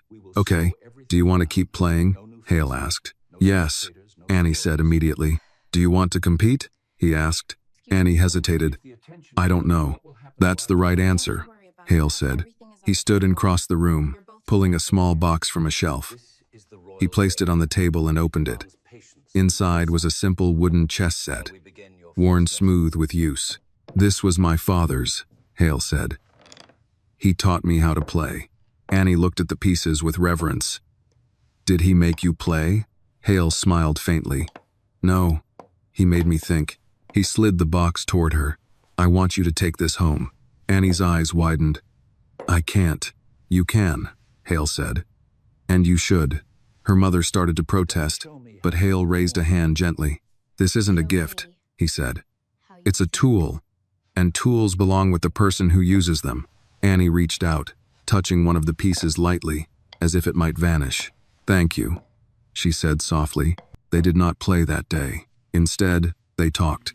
About school, about what Annie liked to read, about the way teachers spoke when they were surprised by her answers, about how often adults mistook quiet for absence. You don't owe anyone entertainment, Hale told her. And you don't owe anyone access. Annie nodded slowly.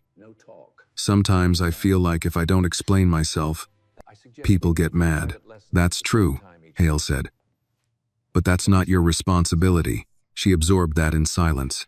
Later, as they prepared to leave, Annie stopped at the door. Mr. Sect. Hale? Yes. Are you going to stop playing chess with me? She asked. Hale shook his head. No, even if it gets complicated? Especially then, he said. She smiled, small and relieved. After they left, Hale returned to the study and picked up his phone again.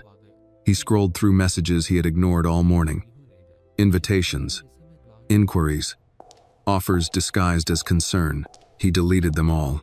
Some doors, he knew, had to remain closed long enough for the person behind them to grow strong on their own terms, and some guardianship did not look like protection.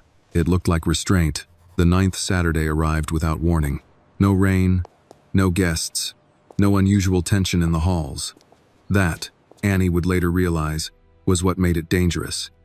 When change came quietly, it was harder to see where it began. She noticed it first in Hale. He was waiting for them in the study again. But this time he was not relaxed. Papers lay spread across the table where the chessboard usually sat. Notebooks, a tablet. His jacket was on, his posture sharper, his attention divided. Good morning, Annie said. Good morning, Hale replied, though his eyes lingered on the screen a second longer than before he set it aside. Annie sat anyway, placing the wooden chess set beside her chair. She had brought it every week since he'd given it to her, not because she needed it, but because it reminded her that the game belonged to her now, not just to the house. Hale noticed the box. Have you been playing? Yes, He asked. Yes, Annie said. At night. I ready. With whom? Myself, she replied. Myself. Sometimes my mom watches. Hale nodded, distracted. Good. They set up the board, but the rhythm was off. Annie felt it immediately. Hale moved quickly, too quickly, as if trying to get somewhere else without leaving the table. She responded carefully, adjusting, waiting. After several moves, she paused. You're not listening, she said. Hale blinked, surprised. What? You're moving like you already decided something, Annie explained, before the board answers. Hale leaned back, exhaling slowly. That's fair, he said. I'm distracted today. Why? Annie asked. He hesitated. Because people are impatient, she nodded, understanding more than he expected. They want you to hurry, she said. Yes, Hale replied. They want to know what you'll become, Annie frowned. I don't know that yet. Neither do I, Hale said. But they don't like that answer. They continued playing, but the game no longer flowed. Hale corrected himself mid-thought. Annie noticed gaps she usually didn't see. The board felt crowded again, not with pieces, but with expectations. Midway through, Hale stopped. Let's pause, he said. Annie froze. Did I do something wrong? No, Hale said immediately. You did something right. She looked at him, confused. You noticed something I was trying to ignore, he said. And that means it's time we talk about the next part. Annie's chest tightened. What next part? Hale folded his hands on the table. Opportunities. The word felt heavy in the room. There are schools, Hale continued, programs, coaches, people who specialize in helping children like you. Annie's fingers curled into the edge of the chair. Like competitions? Yes, Hale said. Eventually, she swallowed. With crowds? Likely, he replied. She stared at the board. The pieces blurred slightly. I don't want to be loud, Annie said. I just want to be good. Hale nodded. I know. And I don't want my mom to feel like she has to say yes, Annie added, just because someone important asked. Her voice was steady, but Hale heard the fear beneath it. You're not wrong, he said quietly. And that's why we haven't said yes to anything. Annie looked up. You said no? Yes, Hale replied. To all of them. For now. Relief washed through her, followed immediately by guilt. But you look worried, she said. Hale smiled faintly. Because saying no is easy once. It gets harder the longer you keep doing it. Why? Annie asked. Because people start to believe they deserve an explanation, he said. And explanations invite arguments. She considered that. Then don't explain. Hale laughed softly, surprised. You make it sound simple. It is, Annie said. You either listen to the board or you don't. The truth of it settled between them. They resumed the game, slower now, more honest. Hale played with renewed attention. Annie felt the balance return, piece by piece. The board opened again. Breathing, she made a daring move, sacrificing a small advantage for long-term control. Hale noticed immediately. You're thinking further ahead, he said. Annie nodded. Because I don't feel rushed. The game ended quietly, neither win nor draw, but a mutual recognition that the lesson had been learned. As they packed up, Hale spoke again. There will come a time, he said, when protecting you by saying no will start to limit you. Annie listened. And there will come a time when saying yes will be its own kind of danger. He continued. When that happens, the choice has to be yours. She nodded slowly. Not yours? Not mine, Hale confirmed. Not anyone's but yours. Her mother, who had been listening from the doorway, stepped forward. We appreciate what you've done, she said quietly, but we won't let anyone take her childhood. Hale met her gaze. Neither will I. Annie hugged the chess box to her chest. I don't need to decide yet, she said. No, Hale agreed. You don't. As they left that day, Annie felt heavier, but also stronger. The world beyond the board was starting to lean toward her. Curious, hungry. She did not know how to face it yet, but she knew this. She would not rush. Hale remained alone in the study after they left, staring at the empty board. For the first time, he felt the true weight of the role he had taken on. Not patron, not sponsor, guardian of time. The 10th Saturday arrived with a letter. It sat on the kitchen table between the salt shaker and a folded grocery receipt. Its envelope heavier than it should have been. Annie noticed it immediately, not because of the return address she didn't know what it meant, but because her mother had not opened it yet. Her mother did not leave letters unopened. What is it? Annie asked.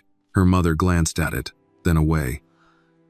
Something we didn't ask for, she said. Annie nodded. That made sense. They walked to the estate in near silence. Annie carried the wooden chess box as she always did. But today, it felt heavier in her hands. The world felt closer somehow, as if it were leaning in to hear her next move. Hale was waiting in the study, standing instead of sitting. When he saw the envelope in Annie's mother's hand, his expression tightened, not with surprise, but recognition. It came today? He asked. Her mother nodded. This morning, Hale gestured for them to sit. Annie climbed into the chair, swinging her legs once before stilling them. She sensed that this was not a chess day, even though the board rested nearby. Hale did not reach for the letter. He did not ask to read it. Before we open that, he said, I want to say something clearly. Annie looked up at him, alert. No matter what's inside, Hale continued. Nothing changes unless you want it to. Annie nodded. Her mother exhaled softly. The envelope was opened carefully, as if it might break. Her mother read silently, lips tightening, then loosening again. She passed it to Hale without a word. Hale read it once, then again. "They want her to test," he said, privately. "For now." Annie's chest tightened. "Test? For what?" "Placement," Hale replied. "Scholarships, training, a fast track." Annie frowned. "Fast where?" Hale looked at her steadily. "Away." The word landed quietly, but it echoed. Her mother sat straighter. "She's 6, she said. "Yes," Hale agreed. "That's part of the appeal." Annie felt heat rise behind her eyes, not tears, but something sharper. "I don't want to leave," she said quickly. "I like it here." "I know," Hale replied. "They say it's opportunity," her mother added. "They always say that." Hale nodded. "Opportunity is a word people use when they want you to forget the cost." Annie looked between them. "Do I have to decide now?" "No," Hale said firmly. "And anyone who says you do is lying." Silence settled over the room. Hale pushed the letter aside. "Let's play," he said. Annie blinked. "Really?" "Yes," he said. "Because when things get loud, the board helps us hear what matters." They set up. From the first move, Annie felt the difference. Her hands shook slightly. The patterns that usually calmed her felt distant, like a language she suddenly feared she might lose. Hale noticed. "You don't have to be good today," he said. "You just have to be honest." Annie swallowed and nodded. The opening was hesitant. She second-guessed herself, pulled pieces back that should have advanced. Hale did not correct her. He waited. "I keep thinking about what they'll want," Annie said quietly. "Who?" Hale asked. "The people in the letter," she replied. "What if they don't like how I play?" Hale moved a piece gently. "Then they don't," he said. "That doesn't make you wrong. But what if they're important?" Annie asked. Hale met her eyes. "Important to whom?" She frowned, thinking.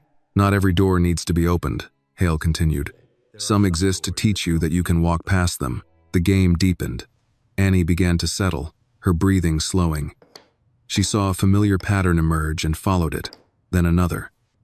The board began to feel like itself again. She made a strong move. Hale smiled. "There you are." She smiled back, briefly. Halfway through the game, Annie stopped. "If I say no," she said, "will people be mad?" "Yes," Hale replied. "Will they punish my mom?" Hale's expression hardened. "No one gets to do that," he said. "Not while I'm here." Annie studied him. "Why are you helping me?"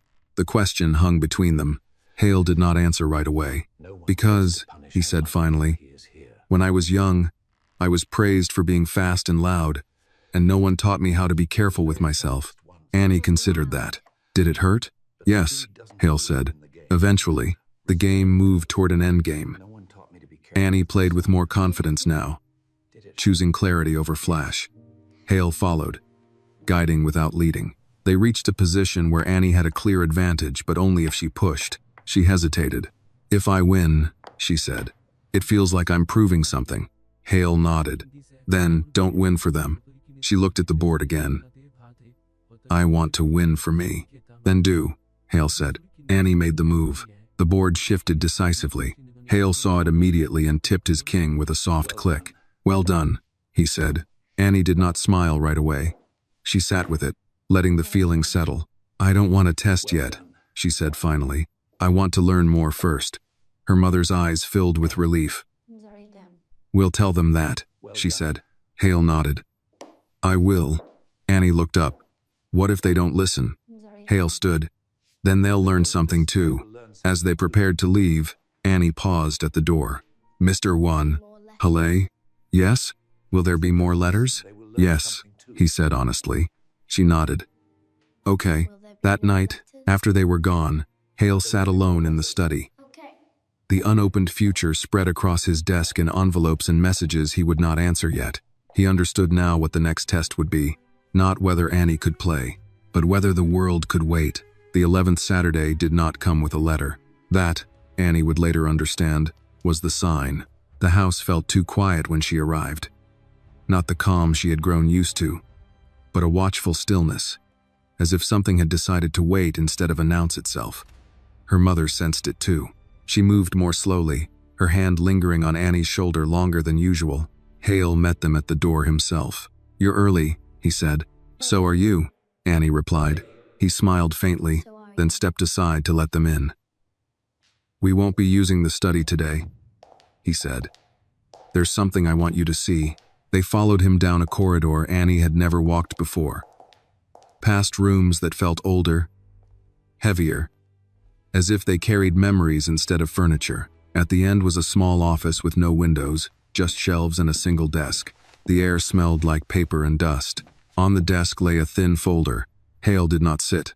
Neither did Annie. "These are not offers," he said. "They're summaries." Annie frowned. "Of what?" "Of people like you," Hale replied. Her chest tightened. "Like me, how?" "Unusual," he said. "Gifted. Difficult to categorize." Annie did not like the word difficult. It had followed her in school more than once. Hale opened the folder and slid a page toward her.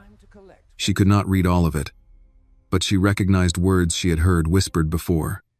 Exceptional. Accelerated. Underutilized.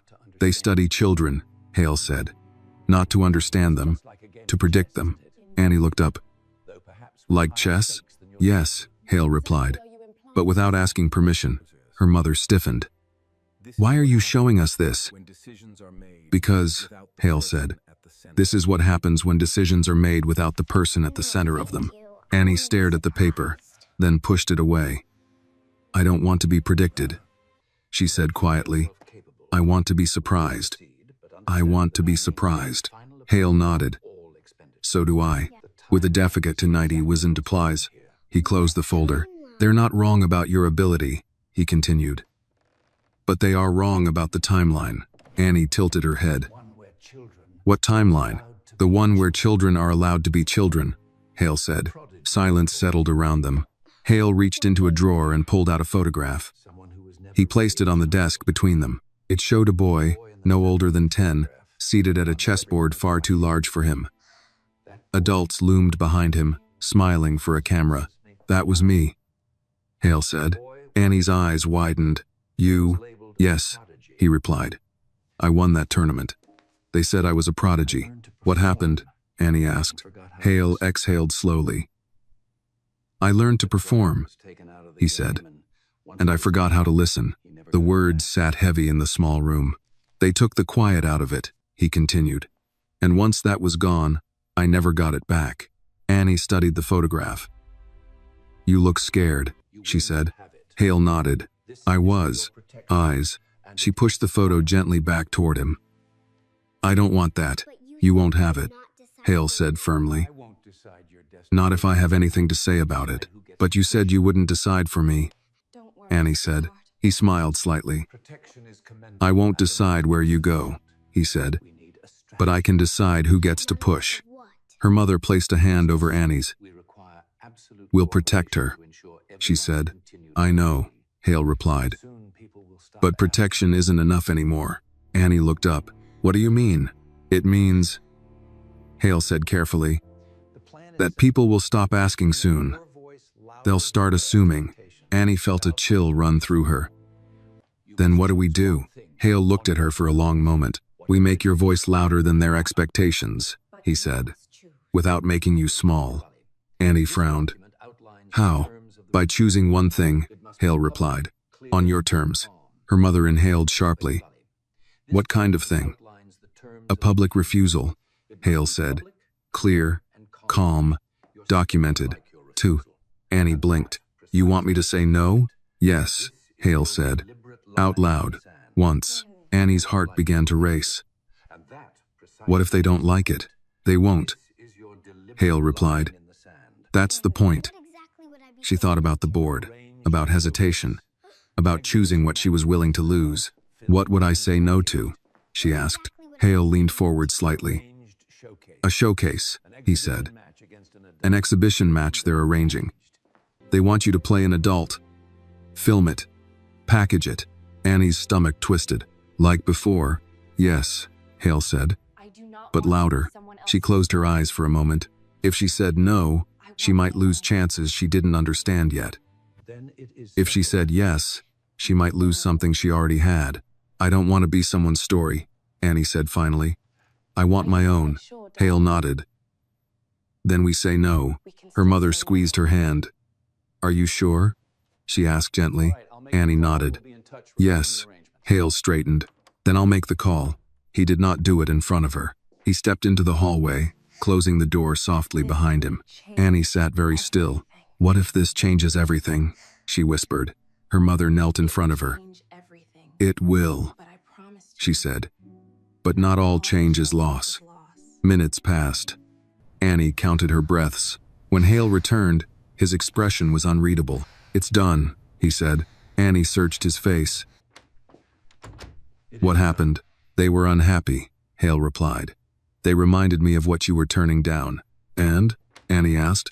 And I reminded them, Hale said, that they don't get to decide what she's worth. Her chest loosened. They won't stop, her mother said quietly. No, Hale agreed. But they'll slow down. Annie stood. Her legs felt weak, but her spine felt straight. I feel strange, she said. Like I did something big without moving. Hale smiled. That's power, he said. Used correctly. As they left that day, Annie carried no board, no books, just herself. Hale remained behind, staring at the closed folder on the desk. He understood now what the final lesson would be. Not how to teach a child to win, but how to teach the world to wait. The 12th Saturday arrived without ceremony. No letters, no visitors, no tension humming beneath the walls. Annie noticed it immediately. The absence of pressure felt almost unfamiliar, like stepping into a room where a noise had just stopped and your ears needed time to adjust. She held her mother's hand as they walked, but her grip was looser now, her stride more confident. When they reached the estate, Hale was waiting in the courtyard. The chessboard stood in the center, uncovered, pieces already arranged not at the beginning of a game, but in a simple mid-position, balanced, open, honest. Good morning, Hale said. Good morning, Annie replied. They sat without speaking. For a long moment, neither reached for a piece. I've been thinking, Annie said finally. Hale nodded. So have I. She looked at the board. I don't think I want to play today. Hale did not react. He only waited. I want to understand something instead, Annie continued. About what happens next. All right, Hale said. What do you want to understand? Does it ever stop? She asked. People wanting things from you? Hale considered the question carefully. No, he said. But you get better at knowing which voices matter. Annie nodded. I think I can hear that now. Her mother watched them quietly from a nearby chair, pride and worry living side by side in her expression. Annie leaned forward and picked up a pawn, rolling it gently between her fingers.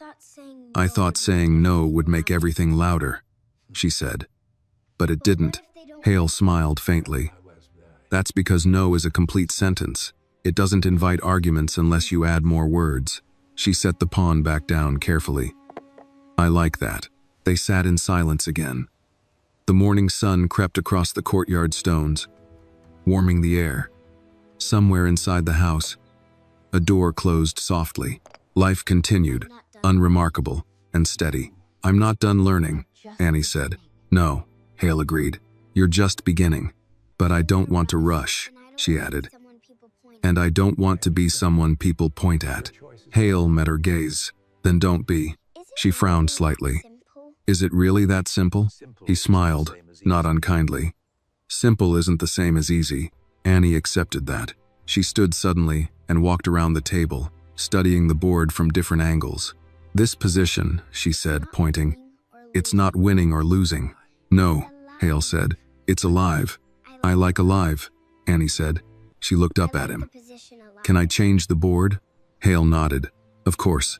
Annie reached out and moved a single piece, not dramatically, not cleverly, just enough to alter the balance. Hale studied it. Interesting. It doesn't finish anything, Annie said. It just makes more room. Hale leaned back, something like relief settling into him. Yes, he said. Exactly. They did not play after that. Instead, Hale told Annie about his father, how he had loved the quiet parts of the game more than the victories, how he had taught Hale to sit with uncertainty even when the world demanded certainty. Annie listened, absorbing the story not as instruction, but as context. When Hale finished, Annie asked, "Do you miss him?" "Yes," Hale said simply. She nodded. "I think missing means you learned something good." Relinks. Hale felt the truth of that settled deeply. As the morning wore on, Annie stood beside her mother, ready to leave. She hesitated, then turned back. "Mr. Hale?" "Yes, I don't know what I'll be yet," she said. "But I don't feel scared anymore." Hale smiled, truly this time. "Then you're exactly where you should be." She stepped forward and did something she had never done before. She hugged him. Briefly. Firmly. Hale froze for half a second, then returned it with care. When Annie and her mother walked away, Hale remained in the courtyard, alone with the board. He looked at the pieces one last time, then began to pack them away, not to end something, but to mark it complete. Some lessons did not need repetition. Weeks later, a small article would appear in a local paper. No names, no photos, just a quiet story about a child who had declined an opportunity most people would chase, and an adult who had supported that choice. It would not go viral. It would not change the world, but it would matter. Years from now, Annie would sit at many boards, some public, some private. She would win some games. She would lose others. She would choose when to be seen and when to remain quiet. And when the world grew loud, when expectation pressed too close, she would remember this place, the board that listened, the man who waited, and the moment she learned that power did not come from being discovered. It came from choosing when to step forward and when to let the world wait. This story reminds us that true talent does not need to shout to be real, and dignity does not come from being seen, but from being respected. In a world that rushes to label, exploit, and profit from ability, especially when it comes from those society underestimates, the greatest act of justice is restraint. The lesson is not that genius must be discovered, but that it must be protected.